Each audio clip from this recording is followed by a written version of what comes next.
Hello guys, welcome to Pakistani फी reaction. तो कैसे हैं आप सब? उम्मीद है आप सब खैरियत से होंगे, ठीक होंगे, आबाद होंगे। हमारी दुआ यही आप खुश रहें, आबाद रहें। मेरा नाम है अफान। तो आज हम जानेंगे फौज के बारे में। जो देश आज हम आराम से घर में बैठे हुए हैं, जो सुकून कर रहे हैं, आज हम जो है ना आराम से बैठे हुए हैं।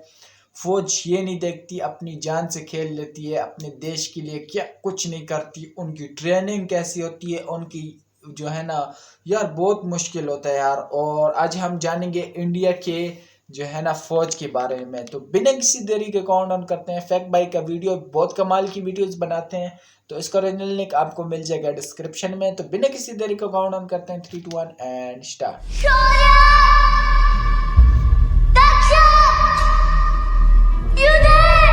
पानी की तरह बहता पसीना, बदन का हर पुर्जा रुक जाने को तैयार और आंखों के आगे सिर्फ अंधेरा। ऐसी हालत में आप एक कदम भी बढ़ाना नहीं चाहोगे, है ना? पर भारत की एक फोर्स हर दिन इतने सब के बावजूद 100 किलोमीटर भागती है। हेलो भाई लोग, मैं हूँ फैक्ट भाई और आज आप घर, ऑफिस, सफर, जहाँ कहीं से भी फैक्ट भाई का वीडियो चैन से देख रहे हैं, उसकी वजह है सरहद और देश के लिए जान लुटाने वाले जवान, जिनकी हिम्मत ही नहीं शरीर भी फौलाद का होता है। लेकिन अपने शरीर को फौलादी हथियार बनाने के लिए हमारे जवान किस हद तक जाते हैं जो हम सोच भी नहीं सकते। ऐसी कौन कौन सी ट्रेनिंग को वो अंजाम देते हैं, ये आज फैक्ट भाई आपको बताने वाला है। और क्या सच में पाकिस्तान के पास भारत के इन जवानों को टक्कर देने वाली फोर्स है? जानने के लिए चलिए शुरू करते हैं। रेगिस्तान में बिच्छू जितना ताकतवर होता है, उससे भी ज्यादा बल पैरा कमांडोज वाले रखते हैं। ऐसा क्यों? तो सुनो। इन कमांडोज को अपना पड़ाव पूरा करने पर मरून कैप का खिताब हासिल होता है, लेकिन इस एक कैप को पाने के लिए उन्हें 36 घंटे की तूफानी ट्रेनिंग का सामना करना पड़ता है, जिसमें इन कमांडोज को 30 किलो का भार उठाकर लगातार 10 किलोमीटर तक चलना होता है। इसके बाद उन्हें अपने एक आध साथी को कंधे पे उठाकर भी चलना होता है। बस इतना ही नहीं, पैरा कमांडोज को अपनी असली ताकत दर्शाने के लिए बहुत सारे टास्क कंप्लीट करने पड़ते हैं। अब जब ये भार उठाने का सिलसिला खत्म होता है तो उसके बाद उन्हें ठंडे तालाब में डुबकी लगानी पड़ती है। इतना होने के बाद भी जब कमांडो थक हार के बेस पर पहुंचते हैं, तब उनके सामने 100 किलोमीटर तक भागते रहने का सबसे कठिन टास्क रखा जाता है। लेकिन फिर आता है टास्क का आखिरी पड़ाव, जिसमें कमांडो को वाइन दी जाती है। ये सुनकर खुश मत हो जाना, क्योंकि वाइन पीने के बाद कमांडोज को वाइन का ग्लास अपने दांत से तोड़ना होता है। यस, और जैसे ही ये ग्लास टूट जाता है, कमांडो को मरून कैप का हक दिया जाता है। पर आज भारत में इतनी ही फुर्तीली एक समुद्री टुकड़ी भी है, जिसका नाम है मार्कोस कमांडोज, जिन्होंने 26/11 में हुए मुंबई अटैक में अपना जलवा दिखाया था। और ऐसे ही कई मिशंस में वो हिस्सा लेते रहते हैं। मगर जब बात आती है मार्कोस कमांडो बनने की, तो 1000 में से सिर्फ एक को ही चुना जाता है, जिसे 2 से 2.5 साल की ट्रेनिंग करनी पड़ती है। तो आइए इस ट्रेनिंग को 4 हिस्सों में बांट कर देखते हैं। पहला है 3 दिन की कड़ी मेहनत करना और अपने भुजबल को दिखाना। दूसरा है 5 हफ्तों का हेल वीक। कहा जाता है कि मिलिट्री में ये सबसे खतरनाक होता है। और मार्कोस ट्रेनिंग में यहाँ गंदे कीचड़ में रेंगना, थके हुए शरीर के साथ टारगेट प्रैक्टिस करना और हर किस्म का भार उठाने जैसी एक्सरसाइज होती है। और जब एक कमांडो इसे पार करता है तो उसे 3 पड़ाव पार करने के लिए आसमान में ले जाया जाता है और वहाँ उसकी हवाई प्रैक्टिस शुरू होती है। इसमें उसे सिर्फ 8 सेकेंड में अपना पैराशूट खोलना है। लेकिन जब एक जवान प्रोबेशन पीरियड में आ जाता है तो उसे फिर बाकी के सारे कोर्सेज पार करके चौथा पड़ाव पूरा करना होता है। इनके जैसे एक और ट्रेनिंग होती है यूएस नेवी सील की, यानी वो फोर्स जिसने ओसामा बिन लादेन को मौत के घाट उतारा। पर इस फोर्स में भर्ती होना बच्चों का खेल नहीं। अगर कोई यूएस सिटीजन नेवी सील बनना चाहे तो ट्रेनिंग से पहले आती है 2 शर्तें। पहली, उम्र 28 या उससे कम होना, और दूसरी, तेज नजरें। ये पूरी हुई तो शुरू होगी नेवी सील की 2 महीने की प्री ट्रेनिंग, और 2 महीने की ट्रेनिंग पास की तो शुरू होगी असली navy seal training, basic under water demolition training program. पर इस सारी ट्रेनिंग में सबसे बुरा है hell week. Day 1 100 pushups, running, pull up exercises. Day 2 68 kilo log के साथ ट्रेनिंग। डे 3 100 मीटर पैडलिंग और पत्थरों पे सही सलामत उतरना।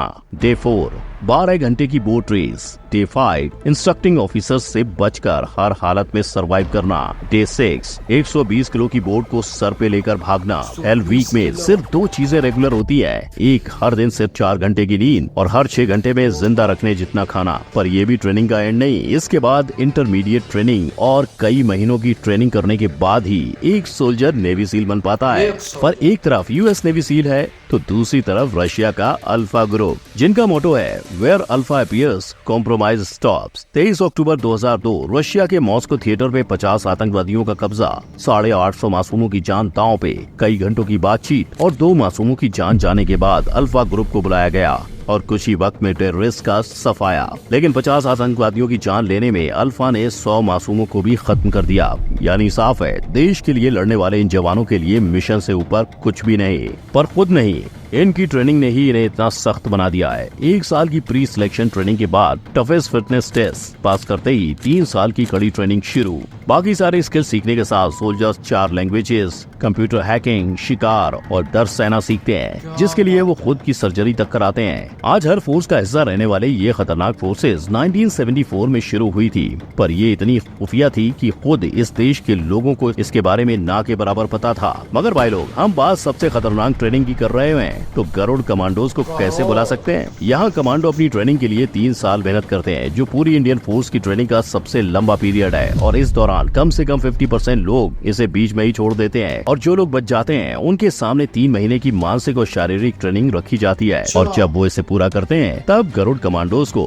पैरामिलिट्री के साथ मिशन पर भेजा जाता है। यहाँ वो रियल लाइफ कंडीशंस का अनुभव लेते हैं। इसके अलावा जब उनकी ट्रेनिंग नहीं होती है, तब वो वायु एयरफील्ड की सुरक्षा में लग जाते हैं। लेकिन फिर भी अगर आपको इंडियन एयरफोर्स के डेडिकेशन के बारे में जानना है, तो जानो योगेश यादव के बारे में। जब योगेश अपनी ट्रेनिंग पूरी कर रहे थे, तो तकनीकी खराबी के कारण उनका प्लेन क्रैश हो गया था और उन्हें कमर के नीचे पैरालिसिस का सामना करना पड़ा था। पर इसके बावजूद उन्होंने अपनी ट्रेनिंग जारी रखी और उसे पूरा भी किया। यानी सच में भारत के जवान कुछ भी कर गुजरने को तैयार हैं। और ऐसा ही डेडिकेशन स्पेशल प्रोटेक्शन ग्रुप भी दिखाते हैं, जहां वो दिन रात हमारे प्रधानमंत्री की रक्षा में खड़े होते हैं। मगर उनकी ट्रेनिंग शुरू होती है नेशनल सिक्योरिटी गार्ड से, जिनका परीक्षण 2 हिस्सों में बटा है। पहला है आर्मी से 3 साल की ट्रेनिंग लेना, और दूसरा है 50 से 70,000 गोलियां चलाना। जी हाँ, इतनी गोलियां तो कोई साधारण जवान भी इस्तेमाल नहीं करता। मगर ट्रेनिंग के दौरान हर एनएससी कैंडिडेट को फार शूटिंग की प्रैक्टिस करनी पड़ती है, और शायद इसीलिए ऐसी घातक परिस्थितियों का सामना सिर्फ 20% लोग ही कर पाते हैं। लेकिन जहाँ परिस्थितियाँ इससे भी घातक होती हैं, वहाँ घातक प्लाटून और रॉ जैसे एजेंसी को याद किया जाता है। बोले तो इंडिया हर लड़ाई के लिए तैयार है, पर क्या ऐसा ही हाल पाकिस्तान के स्पेशल सर्विस ग्रुप SSG का भी है?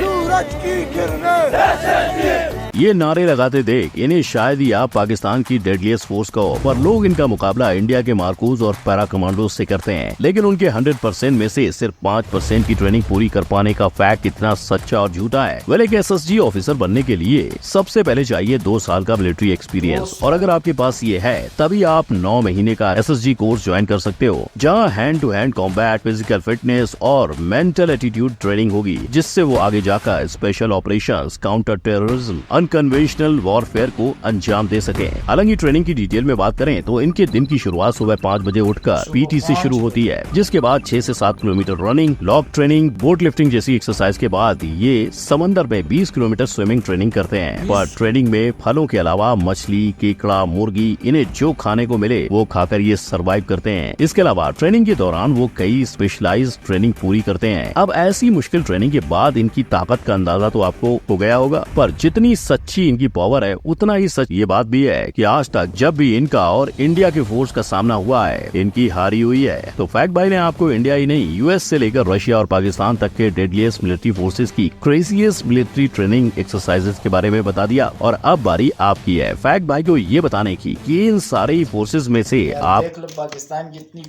ट्रेनिंग होती है, पर फिर भी इतनी जो फाइट हुई इंडिया की जो है ना, वो फौज ज्यादा हाई पे है। मतलब इंडिया की फौज इनसे ज्यादा आगे है। इंडिया की ट्रेनिंग कितनी वो होती है यार, जो भी हो, जिस देश का भी हो ना यार, बहुत मुश्किलात में ये बनते हैं, इतनी आसानी से नहीं होते। इनकी 4 घंटे की सिर्फ नींद होती है, ना ये मोबाइल यूज करते हैं, ना किधर ये घर जाते हैं। 3-3, 4-4 माह बाद जो है ना ये घर जाते हैं। ये इतनी मुश्किल ट्रेनिंग होती है इनकी, माइंड। उसके बाद जो है ना 4 घंटे की आप ट्रेनिंग, सिर्फ 4 घंटे आप सो सकते हैं इसमें। उसके अलावा पूरा दिन जो है ना लगे रहते हैं, 20-20, 40-40 किलो का वजन उठाया होता है। इसके अलावा आपने क्या कुछ नहीं खाया होता है। और ये देश जो है ना, ये आराम से हम लोग जो बैठे हुए हैं सुकून से अपने अपने देश में, अपने अपने घरों में, तो ये इन्हीं की वजह से। और यार ये अपनी जान को देखते ही नहीं है, अपनी जान दांव पे लगाते हैं, पर देश को आज तक नहीं आने देते। यार सलूट है इन जासूसों का, सारों को। आपका क्या कहना है कमेंट सेक्शन में जरूर बताएं। आज के लिए इतना ही, तब तक के लिए अपना ख्याल रखिएगा, बाय।